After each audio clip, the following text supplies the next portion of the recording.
Part 1 of 3. On a February morning in 1818, a child was born into bondage on Maryland's eastern shore who would become the most powerful voice against American slavery. Frederick Douglass, 1818 to 1895, entered life as property in Talbot County, where the Chesapeake Bay's tributaries carved tobacco and wheat plantations from tidewater soil. By his death 7 years later, he had served as United States Marshal, diplomat to Haiti, and advisor to presidents, transforming from chattel to statesman through extraordinary will and intellect. Frederick Augustus Washington Bailey was born to Harriet Bailey, an enslaved woman he would see only a handful of times before her death. His father's identity remained uncertain, though whispers suggested Aaron Anthony, his mother's owner. This ambiguity was common in the peculiar institution, where enslaved women had no legal protection from white men's advances. The infant was separated from his mother shortly after birth, a standard practice that prevented strong maternal bonds from interfering with labor efficiency. Young Frederick was raised by his grandmother, Betsy Bailey, in her cabin along Tuckahoe Creek. She cared for the plantation's enslaved children while their mothers worked the fields from dawn to dusk. The boy spent his earliest years in relative freedom, unaware of his status as human property. He played along the creek banks, gathered berries, and fished for shad and herring during spring runs up the Chesapeake tributaries. At age 6, Frederick's childhood ended when Anthony relocated him to the Y House plantation, owned by Colonel Edward Lloyd. Lloyd controlled 13 farms and over 1,000 enslaved people, making him one of Maryland's wealthiest planters. The boy witnessed the brutal realities of chattel slavery, overseers wielding cowhide whips, field hands laboring from Kansas to Kansas, and the constant threat of families torn apart at auction blocks. In 1826, 8-year-old Frederick experienced a dramatic change when sent to Baltimore to serve Hugh and Sophia Auld. Baltimore was Maryland's largest city, a bustling port where shipyards, rope walks, and warehouses employed both enslaved and free workers. Urban slavery operated differently than plantation bondage. Enslaved people sometimes hired out their time, moved through streets with relative autonomy, and encountered free black communities centered around Sharp Street Methodist Church and Bethel AME Church. Sophia Auld, new to slaveholding, initially treated Frederick with unexpected kindness. She began teaching him the alphabet and simple words, unaware this violated both law and custom. Maryland law prohibited teaching enslaved people to read, punishable by 39 lashes. When Hugh Auld discovered these lessons, he exploded with rage, declaring that education would make Frederick unfit for slavery. This prohibition became Frederick's revelation. If reading made one unfit for slavery, then literacy was the pathway to freedom. He secretly continued his education through ingenious methods. He befriended white boys on Baltimore streets, trading bread for reading lessons. He studied the Columbian Orator, a popular rhetoric manual containing speeches on liberty and human dignity. He traced letters on fences and walls with charcoal, practiced writing on old copybooks, and memorized Bible passages heard at Methodist meetings. The adolescent Frederick worked in Auld's shipyard on Fells Point, Baltimore's shipbuilding district. He learned to caulk ships' seams with oakum and tar, acquiring skills that would later prove valuable. The shipyard exposed him to diverse people, Irish immigrants, German craftsmen, and free black caulkers who owned homes and businesses. These encounters revealed possibilities beyond bondage. Religious awakening came through the African Methodist Episcopal Church, founded by Richard Allen in Philadelphia. Methodist theology emphasized spiritual equality before God, contradicting slavery's premise of inherent racial hierarchy. Frederick attended prayer meetings and camp meetings, events that combined Christian worship with coded discussions of freedom. The spiritual steal away to Jesus carried double meaning in enslaved communities. In 1833, Frederick was sent back to rural Maryland under Thomas Auld's control. Auld, finding the teenager rebellious after Baltimore's relative freedom, hired him out to Edward Covey, known as a slave breaker. Covey's small farm near St. Michael's specialized in crushing the spirits of defiant enslaved people through systematic brutality and exhaustion. For 6 months, Covey worked Frederick from dawn to dark, whipping him weekly for real or invented infractions. The teenager hauled timber, plowed fields, and threshed wheat under constant surveillance. The psychological torture proved worse than physical abuse, never knowing when violence would strike, never having a moment's peace. The breaking point came in August 1834's brutal heat. When Covey attempted another beating, 16-year-old Frederick fought back. They grappled for 2 hours in the farmyard, neither able to overcome the other. Covey never whipped Frederick again, though legally he could have had him hanged for resistance. This physical confrontation became Frederick's psychological resurrection from slavery's attempted soul murder. After Covey, Frederick was hired to William Freeland's farm, where he secretly conducted a Sabbath school for enslaved people. Teaching others to read became both revolutionary act and spiritual calling. He planned an escape attempt with fellow enslaved men in 1836, but betrayal led to their capture and imprisonment in Easton Jail.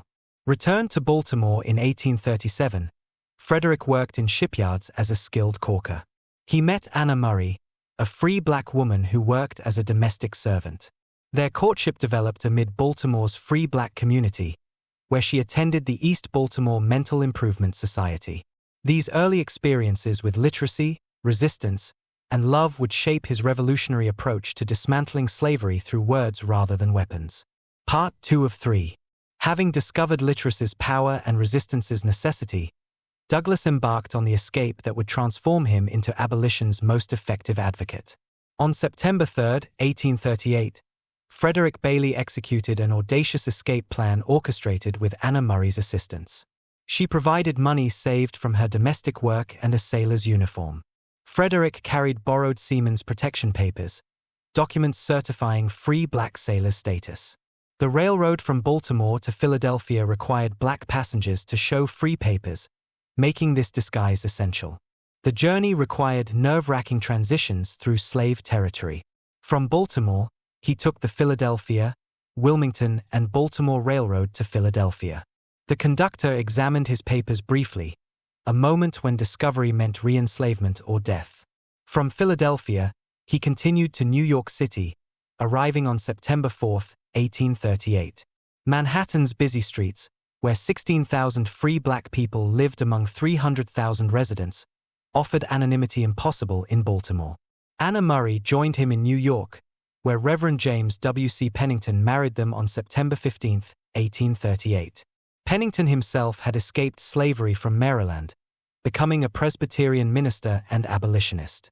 The newlyweds immediately departed for New Bedford, Massachusetts, where whaling prosperity had created a thriving free black community of 1,800 people, including escaped slaves protected by local abolitionists.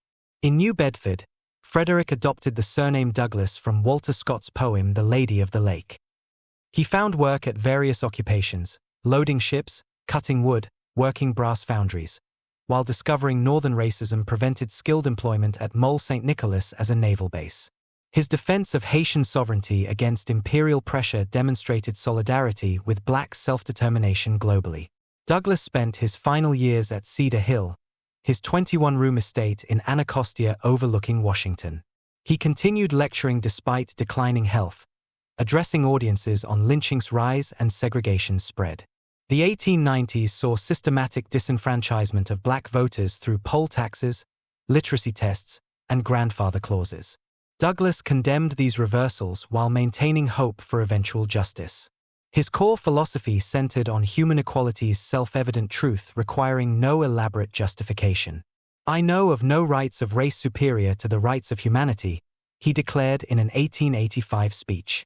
Douglass rejected both biological racism claiming black inferiority and romantic racialism asserting different racial gifts.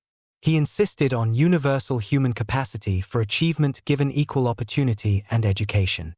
Douglass believed agitation was moral necessity against injustice.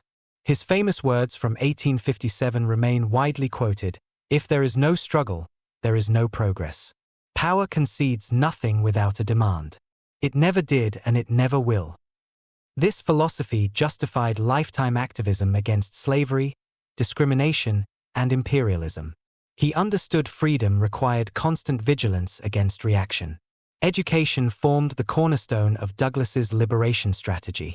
Literacy had unlocked his own freedom, and he advocated universal public education. He served as trustee of Howard University from 1871 and supported industrial training at Hampton Institute while insisting black students deserved classical education equally. Knowledge was power that no oppressor could permanently deny. On February 20, 1895, Douglass attended the National Council of Women meeting in Washington. Returning home to Cedar Hill, he suffered a heart attack while describing the day's proceedings to Helen. He died at approximately 7 p.m., aged 77. 20,000 mourners viewed his body at Metropolitan AME Church. 5 state legislatures adopted memorial resolutions. He was interred at Rochester's Mount Hope Cemetery. Douglass left a complex legacy that historians continue debating. His emphasis on moral suasion and political engagement influenced W.E.B. Du Bois and the NAACP's legal strategy. His advocacy of self-reliance and economic development resonated with Booker T. Washington's approach. Modern scholars like David Blight emphasize how Douglass crafted his public persona through autobiographical revision, making himself abolition's representative man. What endures from Douglass includes his autobiographical innovations creating the slave narrative as American literary genre. His speeches remain rhetorical masterpieces studied in universities worldwide. His newspapers provide invaluable documentation of 19th-century Black thought. His international advocacy pioneered connections between American racism and global colonialism. What failed was Douglass's optimism about Reconstruction's permanence. He underestimated white supremacy's resilience and overestimated Republican Party commitment to racial equality. His focus on political rights proved insufficient against economic exploitation through sharecropping and convict leasing. His integrationist vision struggled against segregation's hardening reality. Contemporary historians assess Douglass as the 19th century's most significant Black leader, who shaped how Americans understand slavery and freedom. Literary scholars analyze his self-fashioning through autobiography as resistance strategy. Political scientists study his constitutional interpretation, arguing for expansive federal power protecting civil rights. Cultural historians examine his navigation between racial solidarity and universal humanism. Douglass's relevance persists in contemporary struggles over historical memory and racial justice. His insistence that slavery was not benign but brutal challenges romanticized lost cause mythology. His documentation of systemic racism refutes claims that discrimination ended with formal equality. His international perspective links American racial oppression with global human rights concerns. Modern movements invoke Douglass when challenging voter suppression, police brutality, and economic inequality. His strategy combining moral appeal with political pressure influences contemporary activism. His emphasis on narrative and testimony as tools for justice resonates with current demands for marginalized voices' inclusion. His life demonstrates how individual agency can challenge structural oppression. Educational debates echo Douglass's arguments about knowledge as liberation. His support for both practical and liberal education anticipates discussions about curriculum relevance versus cultural literacy. His insistence on integrated education challenges persistent school segregation. His self-education model inspires adult literacy programs and prison education initiatives. 2 essential takeaways emerge from Douglass's life and work. First, his transformation from property to statesman through literacy and resistance demonstrates that no system of oppression is permanent when challenged by determined individuals wielding truth as their weapon.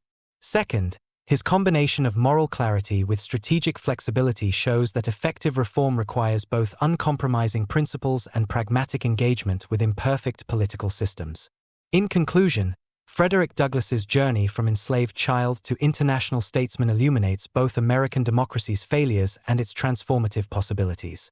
His method of confronting injustice through eloquent testimony, political engagement, and international advocacy created templates still employed by justice movements worldwide. His life demonstrated that those deemed property could become prophets, that those denied literacy could become literature's masters, and that those excluded from power could reshape nations. Contemporary America's ongoing struggles with racial inequality, historical memory, and democratic inclusion make Douglass's witness perpetually urgent. His legacy reminds us that freedom is not inherited but must be claimed anew by each generation willing to demand that America fulfill its founding promises of liberty and equality for all.